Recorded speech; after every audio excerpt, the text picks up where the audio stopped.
Wednesdays, we visit with the mayors, and John Nichols, the mayor of College Station, here this morning. How are you today? I'm looking, as you can tell by my voice, I'm probably a little scratchy, but I'm here and I'm doing fine. Well, actually, you weren't supposed to be because the Economic Outlook Conference, everything's kind of slid today, but so we're glad you could be here. Well, I'm glad to be here. We would have done it somehow by remote or audio or something, yes. That's it. See, that's why he's all dressed up today on camera. It's because of that. Not because of the radio station, that's for sure. I don't know that we've necessarily had a chance to talk in a lot of detail since I talked to Councilman Smith last week. Right. When there was discussion that basically no takers when it came to the Macy's building. So what's College Station's plan right now? Yeah, no takers as far as the request for proposals. There is an ongoing dialogue with folks that just decided they didn't want to bid on this process.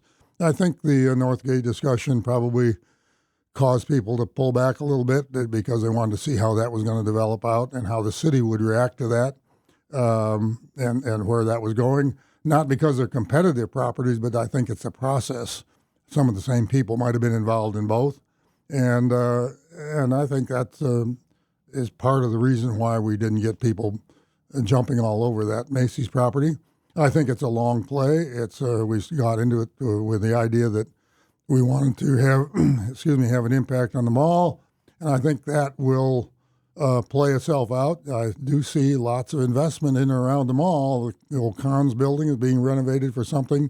Murdoch's moved in, put a lot of money into that old Sears building. So I think there's some things going on over there that will continue to attract long-term attention to the mall, and now we want to be partners to that. Our original idea was to activate the mall, but also we've got a rec center study coming up, and that'll be discussed, I think, preliminarily at our retreat in next month, and then coming to council formally sometime after that. The Macy's building was looked at as one ideal location for a rec center. So it was that before. It was those ideas before the university came along and talked about esports.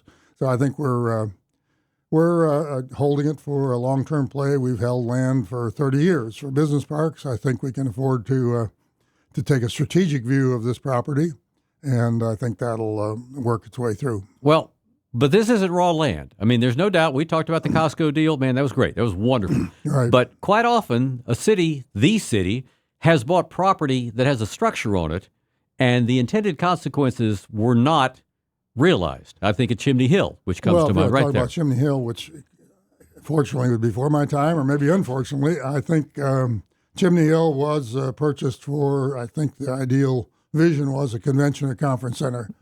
What's the city looking at now? At the request of a number of council members and citizens, we need an event space. Mm-hmm. We need a conference center. So we got a study underway on that as well. And some folks have told me that they sort of regret that we sold Chimney Hill. If we'd held it another 5 years, it'd been worth a lot more money than it was when we sold it. But I understand that in 2010, the election made a difference, and that was why Chimney Hill was sold by that subsequent council. So I'm not, I'm not worried about the long run. I think that will work its way through. Yes, it's an investment. It's a building that needs to be maintained. We're maintaining it. It's costing us a little bit of money to do that, but I think it's still a good investment and one that'll return good strategic returns to the city, not necessarily in terms of investment in the dollars in the building, but in terms of activating the mall. Well, you were only member of council when the decision was made to purchase this building. How many people actually walked that building to look at the condition of it before you decided to buy it? Well, I think that was a staff and a realtor's job, and I think it was. I think the building is in fine shape. I don't think there's a major problem structurally with the building. Obviously, however it gets implemented and used will take some significant investment. But if you got four walls, a good foundation, a good roof, and good four walls, you can do a lot of things in there, and I think that will be shown when it does move. Well, likewise, though, it has an escalator in it. That's true. It has piers in there. It has columns that are support. I mean, it's a purpose-built space. Yeah, in a lot of ways, but there's an awful lot of open space in there. I do recall that some people that were interested in the building, actually, I understand they brought go-karts over there and ran them around the second floor and found out that second floor go-kart track was not a good idea there. And that changed their thoughts about how to use it for entertainment space. Sure. I want to go back to the Northgate development for just a minute. I mean, we know that the city is moving forward on that. And I know that you get a chance to meet with the president of A&M on a regular basis. Right. Is there any discussion, and I don't know that A&M has if responsibility is the right word, to provide at least a portion of student housing within their situation. Do you have any thoughts on, or have you heard anything that the president feels like the university is going to build more student housing to help? Before General Ramirez retired, as I recall, he was quoted as saying that, yes, there was not only discussion, but planning going on about another public-private partnership on the West Campus. The whole idea being to centralize more services and keep more people on the West Campus. So I think they are thinking about that. If it's not done with a 3P, the problem is it has to be done through the state legislature, and it's a very long and expensive process to build a dormitory like they built with the Hullabaloo on University Drive years ago. Mm-hmm. And that was the last true dormitory they built. So I suspect there will be some movement in that area. We certainly believe that student housing close to campus is a critical issue, very important. We're encouraging it in that Northgate area.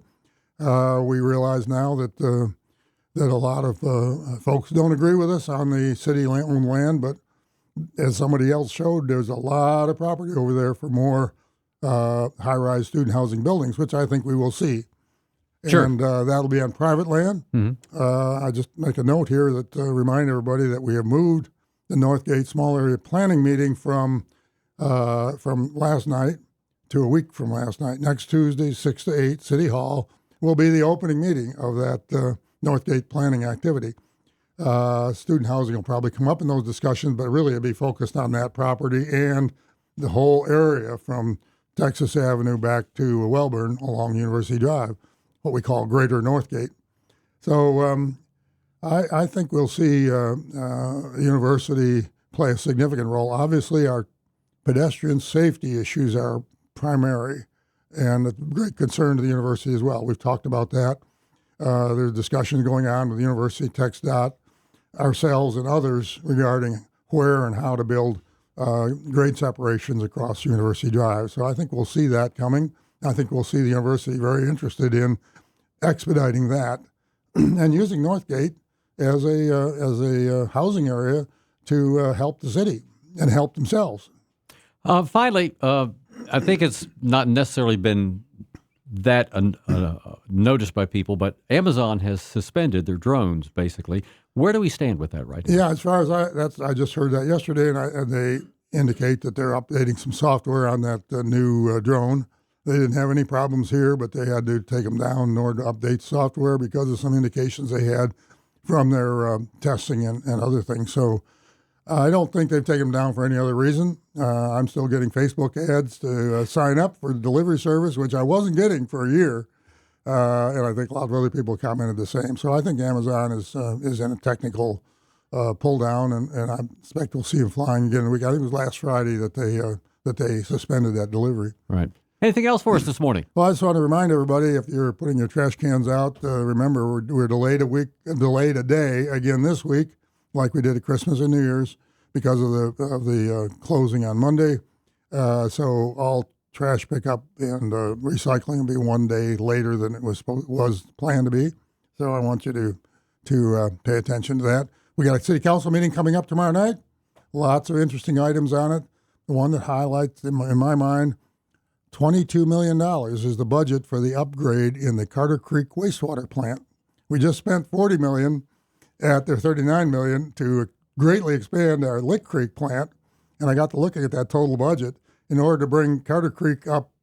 Now, there's some retroactive things we just have to do, but we're adding a lot of new technology to it, and in order to make that a modern, up-to-date, full technology plant, it's $22 million. Wow. So that's infrastructure costs, folks. That's what the tax dollars go to, and that's an important part of our infrastructure that most people don't think about. Now, what else? While we're here, then let's talk about that, because does that mean there'll be other facilities that you'll need to do the same sort of retrofit on? Well, we only have two wastewater treatment plants, so that's we spent $40 million, and we're fortunate we budgeted that before COVID, and we got the contracts done before the skyrocketing prices on inputs and materials.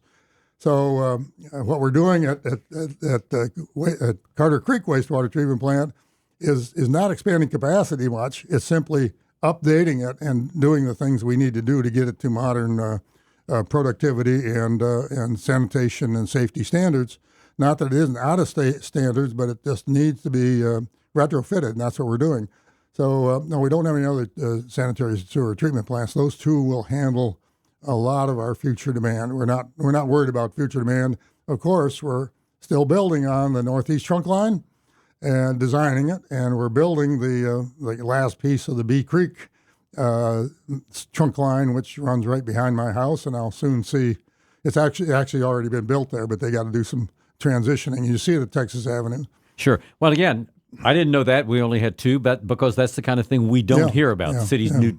What's the timeline as far as finishing any the improvements then that you're looking at? That's a 2 or 3 year project because it's a lot. I mean, the budget item today is really not the whole $22 million. It's really just about $3 million on that project to do some pieces of it and some design and planning work. But it struck me when I look at the total budget that it's really quite expensive to manage wastewater and move it around. And we were, the Northeast Trunk Line, we were talking about $5 or $6 million when it was first thought about 10 years ago.